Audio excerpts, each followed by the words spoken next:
Friends, quality important নাকি quantity? আমরা মহাভারতের যুদ্ধে কি দেখেছি? কৃষ্ণ তখন বিশ্রাম নিচ্ছেন, দুর্যোধন কৌরবদের জন্য এসছেন কৃষ্ণের সাহায্য চাইতে।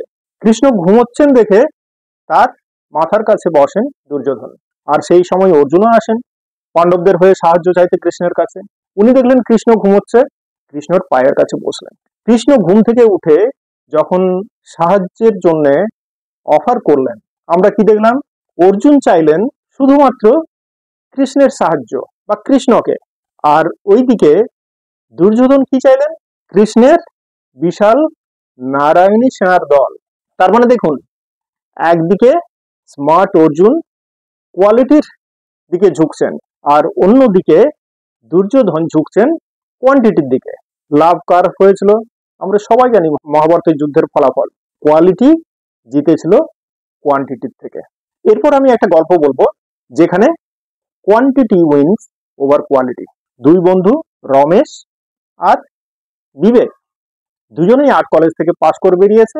রমেশ হচ্ছে পারফেকশনিস্ট, দুজনেই নিজেদেরকে প্রতিষ্ঠা করার জন্য খুব পরিশ্রম করছে। রমেশ ছবি আঁকছে খুব সুন্দর করে, খুব পারফেক্টলি কোয়ালিটি মেনটেন করে, এবং একটা ছবি আঁকতে রমেশের 3 মাস লেগে গেল। হয়ে সেই সময়ের মধ্যে বিবেক কয়েকশো ছবি এঁকে ফেলেছে। তার মধ্যে কিছু ছবি খুব ভালো, কিছু ছবি মোটামুটি, আবার কিছু পেন্টিং ততটা ভালো নয়। কিন্তু ওই শহরের মেয়র, ওনার নজরে চলে আসে বিবেকের ওই বিশাল ছবির ভান্ডার। উনি বিবেককে অফার করেন যে শহরের যে সবচেয়ে বড় আর্ট গ্যালারি আছে সেখানে তুমি তোমার একটা সোলো প্রদর্শনী করো।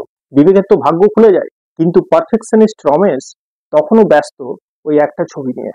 এইভাবে বিবেক কিন্তু খুব অল্প সময়ের মধ্যে নিজেকে একজন শিল্পী হিসাবে প্রতিষ্ঠা লাভ করে। ফ্রেন্ডস, এখানে আবার কোয়ান্টিটি উইন্স ওভার কোয়ালিটি। তার মানে কিছু কিছু জায়গায় আমাদেরকে দেখতে হবে যে কোয়ান্টিটি ইম্পর্টেন্ট নাকি কোয়ালিটি ইম্পর্টেন্ট।